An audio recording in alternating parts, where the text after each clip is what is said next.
What's up, guys? It's Enigma Hood, and I'm gonna talk about the new Ghostbusters movie.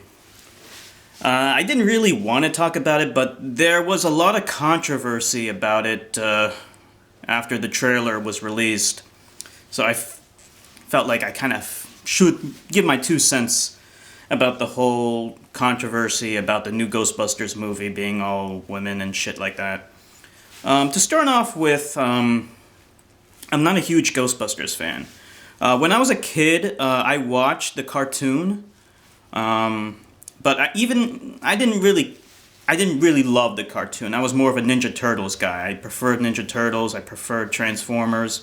Ghostbusters, it never really appealed to me, but I did watch it because it was one of those Saturday morning cartoons. It was part of the lineup, so you just watched it. I know there are lots of diehard Ghostbusters fans out there, including AVGN, who swear by it. When I was a kid, I knew about the movie, but I didn't know that the movie came first.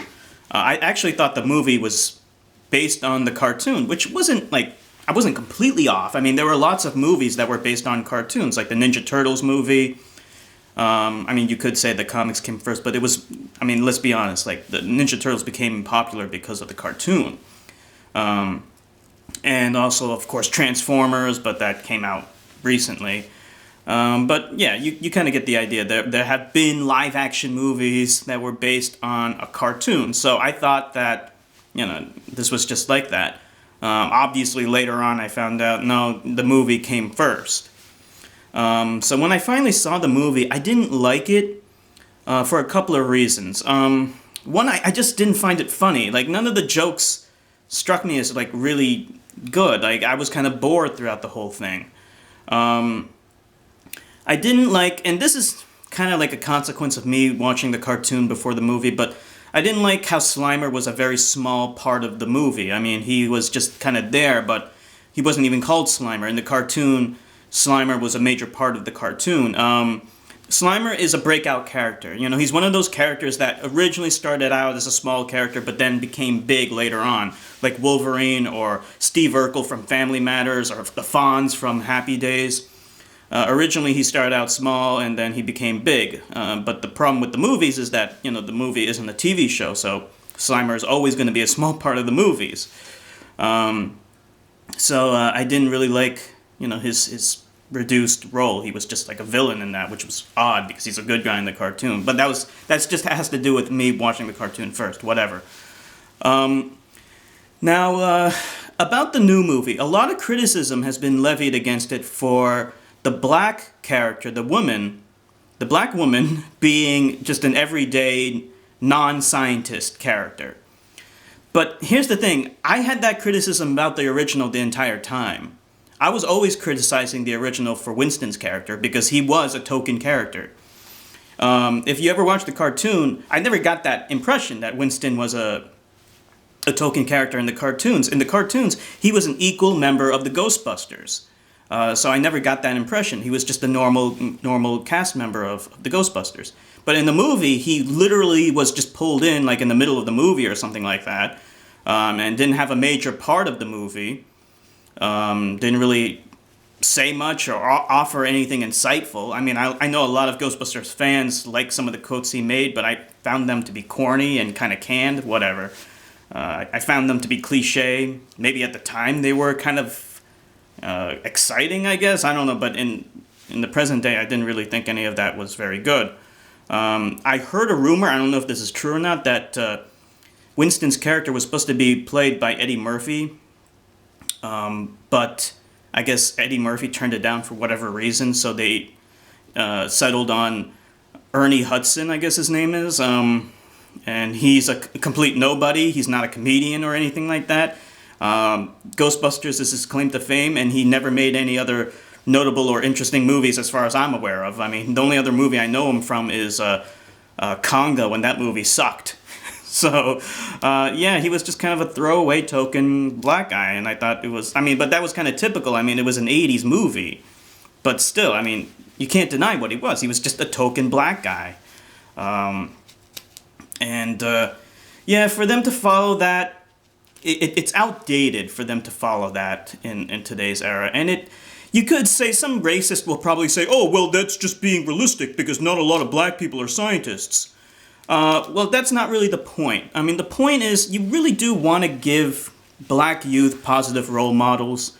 There are black scientists out there, and they're just not in the public eye. Luckily, there is one, Neil deGrasse Tyson. I like him a lot because he sets a good role model for black youth.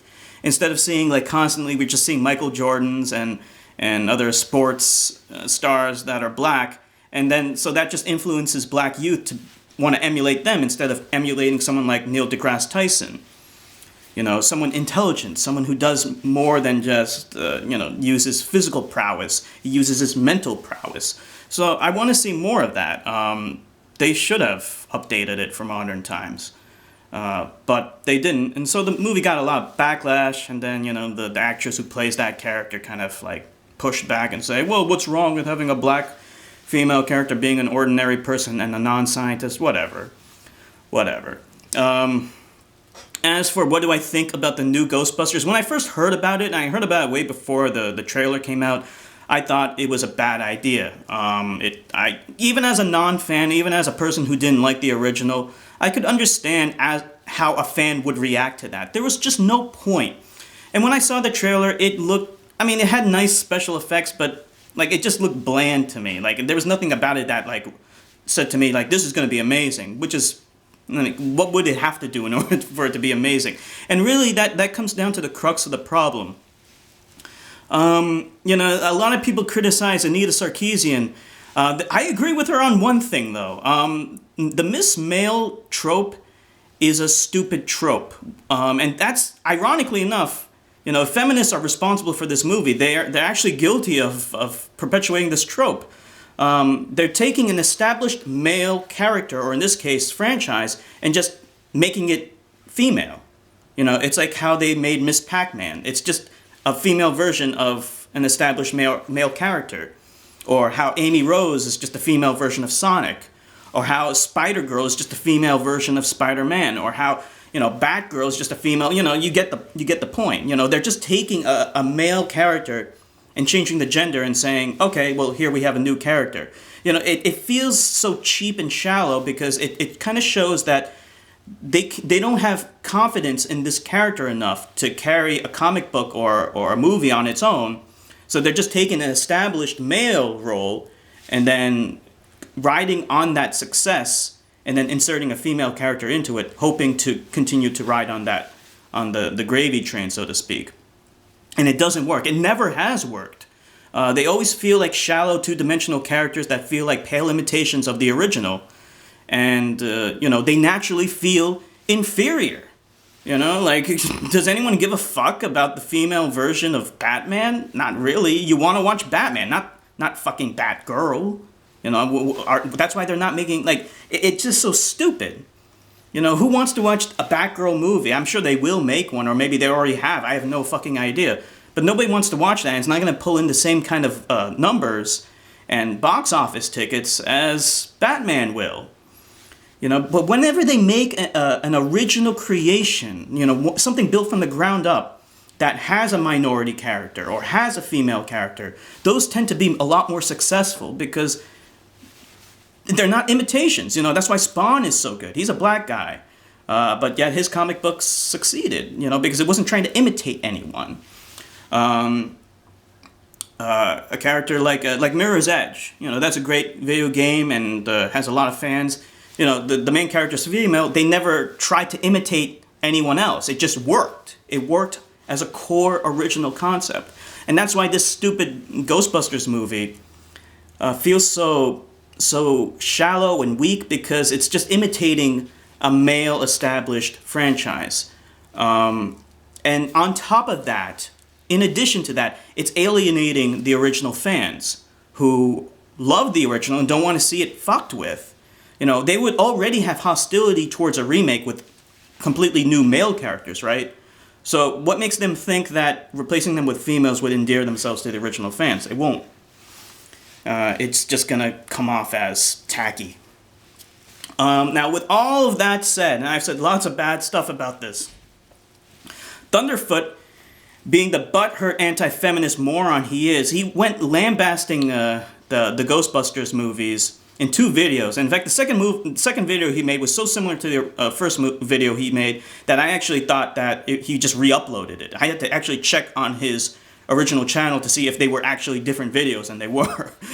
He made 2 very similar carbon copy videos, basically just lambasting GhostBusters. But the arguments he was using were so pathetic and specious. And one argument that I want to refute right now is he said something along the lines of a creator he said creators have more credibility when they criticize something. No, they don't. No, they don't. You don't have to make a movie in order to have credibility to criticize a movie. Okay, Roger Ebert never made a movie. Okay, he was not a filmmaker. He was a film critic, and he's still well respected within the film community. The vast majority of critics of music, movies, and video games have never made any of those things. In fact, where do we usually go when we are trying to look for honest opinions about something? Do we look for video game developers to find out the quality of a video game, or do we ask our friends? Do we look online? I mean, we don't go to just one review, because one review would be only one opinion, but we go to a lot and we try to get an understanding of it. But we don't really give a shit whether or not they made a game. We just want to know how they felt, because guess what? We are consumers. We're not creators. So we want to know what other consumers think of this, because then it's more likely that their opinions will be in line with ours. So that's why I just hated that stupid criticism he had in that video. It was the dumbest thing he's ever said. Like, he's just trying to say anything to lambast feminism, to the point of where he doesn't even understand the criticism he's making. It doesn't make any fucking sense. And that's why, Thunderfoot fanboys are morons, because if you look at, all the comments, they just eat up everything he says. He's like a cult leader. They don't ever challenge a damn thing this moron says, ever. They're not real skeptics, and that's the real cause of the fail of new atheism, as he keeps on trying to complain about. New atheism didn't fail because of feminism necessarily, although maybe it had something. I'll give him that much. It may have had something to do with it, but it had more to do with the fact that a lot of new atheists just weren't real skeptics. They weren't real skeptics. They were just angry at religion for whatever personal reason, but they weren't real skeptics. They hopped on the gravy train, and they just went from one dogmatic ideology to another. Instead of worshiping a religion, they worshipped a guy who makes videos on the internet instead. The morons. Anyway, that's all I gotta say. Post in that comment section what you think about this new Ghostbusters movie, and if you're gonna watch it. That's all I gotta say. This is Enigma Hood signing off.